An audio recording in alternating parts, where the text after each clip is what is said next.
Good afternoon, and thanks for tuning in. At First at 4, I'm Perry Groten. And I'm Kelly Volk. The Lincoln County Board of Commissioners says it did not receive advance notice about the state's plans to build a new men's prison in a rural part of the county. Members recently sent a request to the Department of Corrections to obtain more information on the proposed facility. The county says it needs more information to adequately prepare for the prison. Lincoln County Commissioners say they have received several calls and emails from residents expressing their concerns about the new prison. The county says it needs more information from the DOC to properly address these concerns. A Brookings man is facing a long list of child pornography charges this afternoon. 26-year-old Blaine Mahoney is charged with 10 counts of possessing, manufacturing, or distributing child pornography. Court documents say investigators connected downloads of child porn to an IP address. Authorities say Mahoney admitted to downloading the images. His first court hearing is scheduled for Monday. A Gregory man will spend 30 years behind bars after he pleaded guilty but mentally ill to manslaughter. In February of last year, 56-year-old Alec Dostal Sr. crashed into a UTV in Burke. A person in the UTV died. Test results show that Dostal was driving drunk at the time of the crash. He had 5 prior DUI convictions, including 2 felony convictions. A woman in western South Dakota is facing a theft charge for allegedly submitting false claims to Medicaid. Investigators say Jessica Scott altered bill documents for Adult Day Center of the Black Hills to bring in an extra $477,000. The documents were for the South Dakota Medicaid program, Department of Veterans Affairs, and Department of Human Services. The Medicaid Fraud Control Unit has since recovered the funds, which will be divided between all 3 departments. A Montana judge is now weighing whether to temporarily pause the state's law banning TikTok. The judge is deciding whether to issue a preliminary injunction before the law takes effect on January 1st.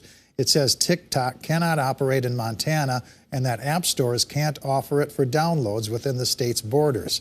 There's a $10,000 fine for each violation. However, individual users would not face penalties. Supporters of the law cited concerns that the app might expose data to China. The attorney representing TikTok creators said banning the app would interfere with their First Amendment rights of free expression.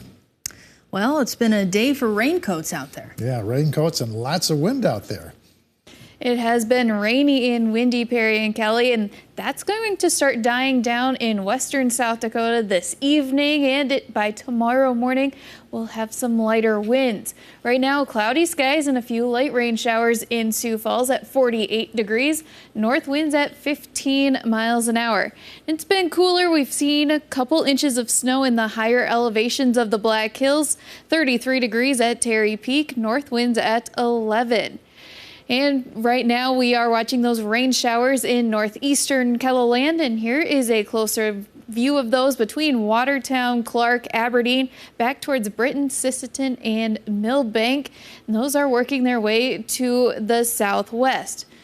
In the past couple of days, everybody has had well over an inch of rain.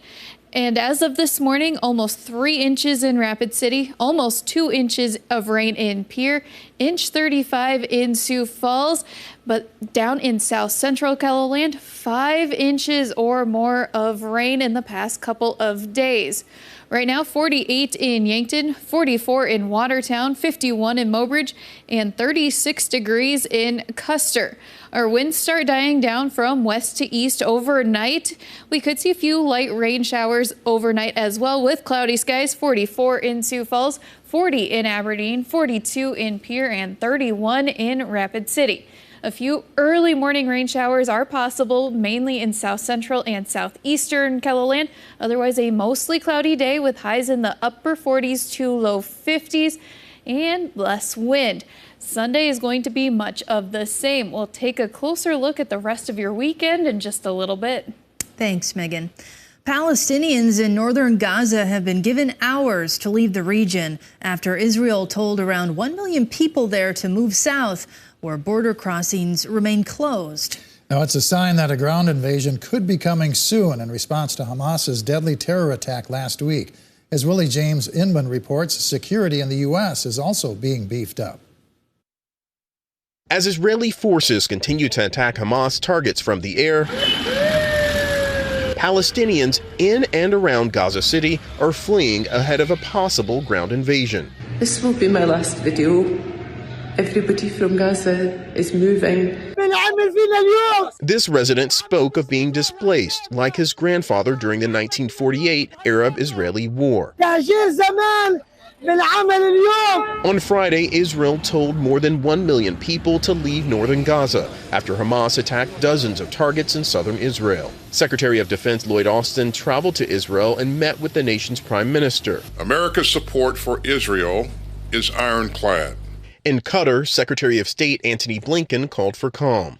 We continue to discuss with Israel the importance of taking every possible precaution to avoid harming civilians. Here in Washington, President Biden held a phone call that lasted over an hour with relatives of Americans who still remain unaccounted for. It comes as the former head of Hamas called for a global day of outrage. Despite security fears, demonstrations have been taking place in support of Israel nationwide. We are here to stand with the state of Israel. And in support of Palestinians. We are here to stand in solidarity with the Palestinian people and say enough is enough. Extra measures are being taken in places like New York City and other cities to ensure the public's safety as the conflict overseas rages on. Willie James Inman, CBS News, Washington.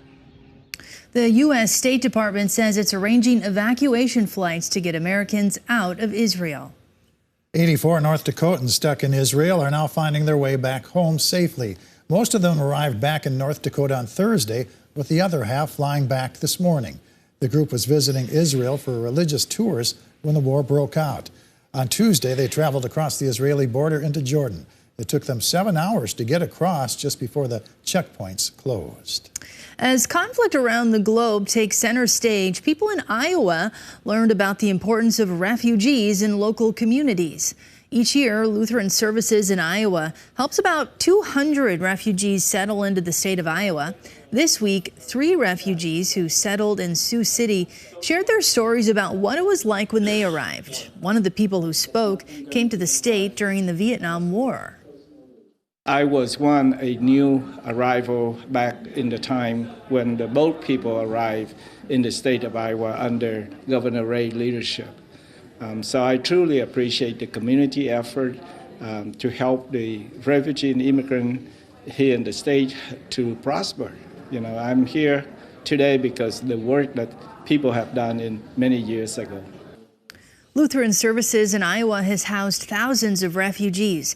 As wars in Ukraine and most recently Israel continue, states say they are unsure how many more will need help settling into the U.S.